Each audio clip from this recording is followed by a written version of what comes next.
ഗുരുവായൂർ ദേവസ്വത്തിന്റെ ഒരു തരി സ്വർണം പോലും, ഒരു തരി വെള്ളിയോ മറ്റു പ്രധാനപ്പെട്ട ഉപയോഗപ്രദമായ വസ്തുക്കളോ ഇന്ന് വരെ നഷ്ടപ്പെട്ടിട്ടില്ല. ഇതിനെല്ലാം കൃത്യമായ കണക്കും രജിസ്റ്ററും മറ്റ് നിയമപരമായ കാര്യങ്ങളെല്ലാം ചെയ്തിട്ടുണ്ട്.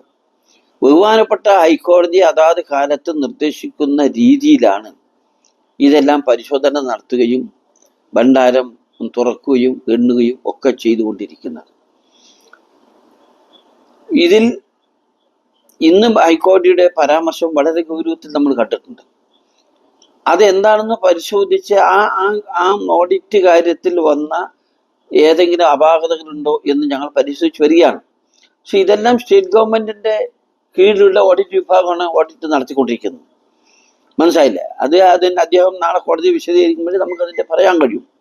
ഇതെല്ലാം ഈ കിട്ടുന്ന സ്വർണമോ വെള്ളിയോ എന്താണെങ്കിലും ഇത് മുഴുവൻ പരിശോധിച്ച് കേന്ദ്ര ഗവൺമെന്റ് കീഴിലുള്ള മിന്റ് എന്ന സ്ഥാപനമാണ് ഒരുക്കുന്നതും. ഞങ്ങളിൽ സ്റ്റോക്ക് ബാറോ സ്വർണത്തിന് സ്റ്റോക്കൊന്നുമില്ല. ഇത് മുഴുവൻ ഗുരുവായൂരപ്പൻ ആവശ്യപ്പെട്ട സാധനങ്ങൾ ഒഴികെ ബാക്കിയെല്ലാം ഒരു ഘട്ടം കഴിഞ്ഞാൽ കേന്ദ്ര ഗവൺമെന്റിന് കീഴിലുള്ള ഈ മിന്റ് എന്ന സ്ഥാപനത്തിൽ അവർ വന്ന് പരിശോധിച്ച് സുരക്ഷിതമായ രീതിയിൽ അവരെ കേന്ദ്രത്തിൽ ബോംബെയിൽ എത്തിച്ച് ഇതിനെ ഒരുക്കി നടപടികളാക്കി ബാറുകളോ മറ്റു കാര്യങ്ങളാക്കി SBI അവിടുത്തെ സ്റ്റേറ്റ് ബാങ്ക് ഓഫ് ഇന്ത്യയിൽ ഡിപ്പോസിറ്റ് ചെയ്യുന്നു. ഗുരുവായൂരിന് ആവശ്യമായ പലിശയും ഞങ്ങൾക്ക് കിട്ടുന്നുണ്ട്. ഇത് എല്ലാ സ്റ്റോക്കും എവിടെ വേണിച്ചാൽ പോയി പരിശോധിക്കാം.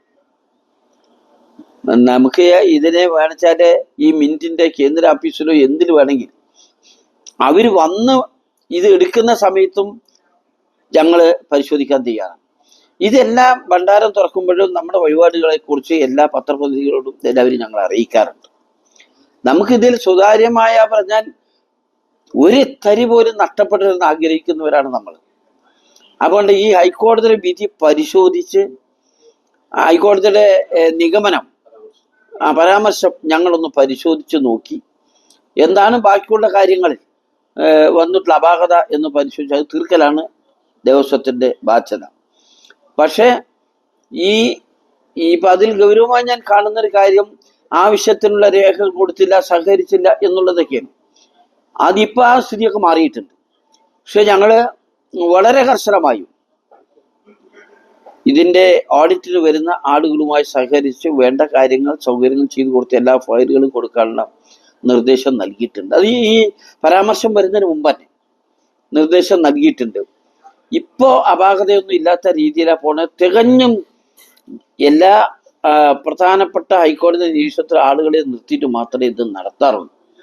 ഒരു പൈസ പോലും നഷ്ടം വരുത്താൻ അനുവദിക്കില്ല. ഞങ്ങൾ അറിഞ്ഞിട്ടില്ല.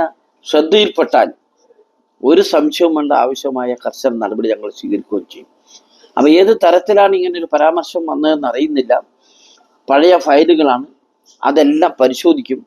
ഞങ്ങളെ ഇങ്ങനെ ഒരു പരാമർശം ബഹുമാനപ്പെട്ട ഹൈക്കോടതിയിൽ വന്നത് വളരെ ഗൗരവമായി ഞങ്ങൾ എടുത്തിട്ടുണ്ട്. അത് പരിശോധിച്ച് ആവശ്യമായ നടപടികൾ ഞങ്ങൾ സ്വീകരിക്കും. ഓക്കെ.